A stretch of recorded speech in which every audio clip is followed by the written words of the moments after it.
Now, since finance has to do with looking at your costs, how much money's coming in, how much money is coming out, it's very common to look at a particular offer and say, what are we spending here, right? And how can we spend less? Okay, decrease your cost. Decrease your costs. Your margin goes up. You make more money. You get to keep more money. Seems like a win all around, right? If you keep selling. If you keep selling. Yeah. Okay. Here's the catch. Okay. And this is a concept called incremental degradation. Okay, which is a very special form of accumulation. Bad accumulation. Bad accumulation. Okay? Yeah. Let's say you have an offer, it's doing really great. You're using good materials, the workmanship's really good. Yeah. All of these things. Let's say that you said, okay, it's costing too much. In order to make this, where can we cut costs? Well, let's not make the construction as good. Let's use less materials. Let's use less expensive materials. Let's not do as much quality control. Let's do less packaging. Let's do less work. Let's do less support. Let's do less until you finally get to the point where this thing that was very valuable that people thought were great, not so much, is really crappy now. That's incremental degradation. And the thing is, it's an accumulation process, and it happens sometimes very slowly, sometimes over a very long period of time. Yeah. But it gets to a certain point where you cost save so much that you destroy some of the value there was in the original product. Yeah. And this is actually something I was reading about the M&M Mars candy company. Yeah. And it used to be that M&Ms were created with very high quality chocolate. I mean, it was real chocolate. And the company started doing, like, how can we produce it more cheaply? How can we produce all these things?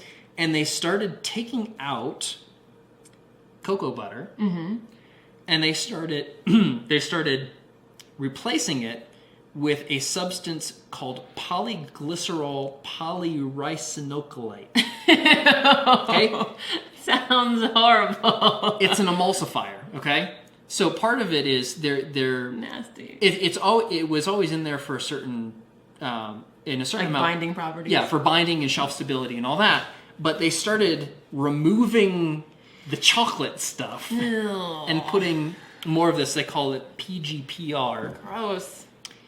And it's like cheese food. Yes, it's not cheese. It's cheese substance. Okay, which is now pick up a pack of M&Ms, and it will not say chocolate. Really? Yes, it is now. It will not say milk chocolate. When did this happen? A couple years ago. Now what it will say is it is no longer milk chocolate. M&Ms are a chocolate candy.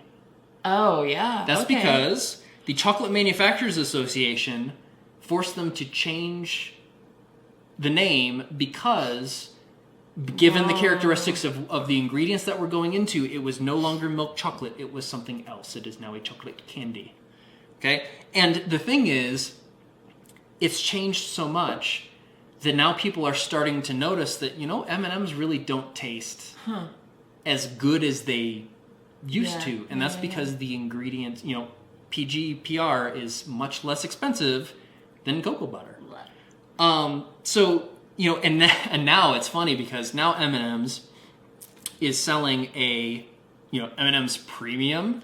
It's like the original. Which is the original, non-cost saved Hilarious. out M&M's, using the original ingredients. Hilarious. And, it's difficult, and this is one of those things where business becomes, as much of an art as it is a science. Yeah.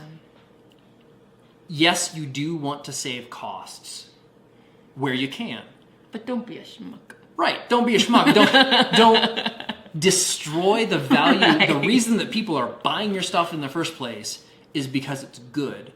And the more goodness that you take out of it, the less of a reason you give people to buy you in the first place. Yeah. Okay, so incremental degradation is a really, it's an insidious force. It really is, because it looks like you're doing something really good for the business. Right. But those effects accumulate until you destroy the reason why people purchase from you in the first place. It's hard. Okay? So it's a middle path. Look for cost savings, but make sure that your primary concern is maintaining the value that you're creating in your offers in the first place, because that's the only reason that people choose to buy from you. That's the only reason people give you money. And so maintain that value, even if you can make an extra 1% in margin if you use something cheaper. Think twice about it, because you destroy the value of your offer and you destroy the reason that people choose to purchase from you in the first place.